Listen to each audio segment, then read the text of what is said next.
எழுத்தாளர் சுஜாதாவின் தமிழ் சினிமாவின் மாறாத விஷயங்கள். இரட்டை வேடத்தில் எப்போதுமே ஒருவர் கெட்டவர். பாம் வெடிப்பதை தடுக்க ஹீரோ எந்த ஒயரை வேண்டுமானாலும் கட் பண்ணலாம், வெடிக்காது.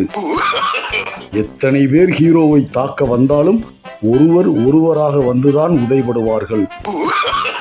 இரவு நேரத்தில் எல்லா விளக்குகளையும் அணைத்த பின்பும் வீடு முழுதும் ஊதா கலரில் தெரியும். நேர்மையான போலீஸ் அதிகாரியை காட்டினால் நிச்சயமாக அவர் கொல்லப்படுவார்.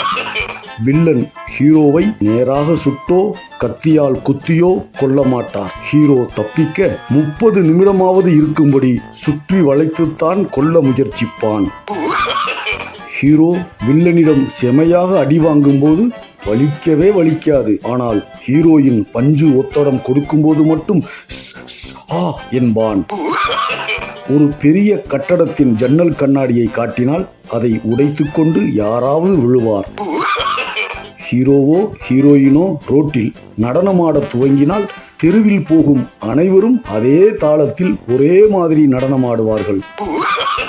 போலீஸ் உயரதிகாரி நல்லவர் என்றால் கீழே இருக்கும் போலீஸ்காரர்கள் கெட்டவர்களாக இருப்பர். உயரதிகாரி கெட்டவர் என்றால் கீழே இருப்பவர்கள் நல்லவர்களாக இருப்பர்.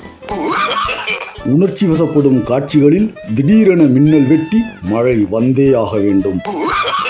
பாடல் காட்சிகளில் ஒரு வரி மயிலாப்பூரிலும் அடுத்த வரி ஐரோப்பாவிலும் அடுத்த வரி மலேசியாவிலும் பாடப்படும்.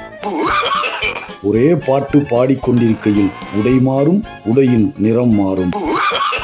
சட்டென்று எல்லா மியூசிக்கும் நின்றுவிட்டால் யாரோ செத்து போய்விட்டார்கள் என்று அர்த்தம்.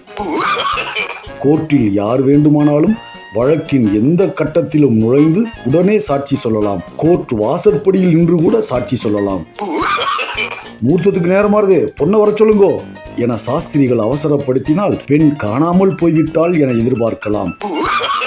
கல்யாண காட்சியில் தாலியை கட்டப்போகும் சமயம் நிறுத்துங்க என்ற குரல் எப்படியும் ஒலித்தே தீரும். ஹீரோ ஏழை என்றால் பணக்கார பெண்ணையும், பணக்காரன் என்றால் ஏழை பெண்ணையுமே காதலிப்பான்.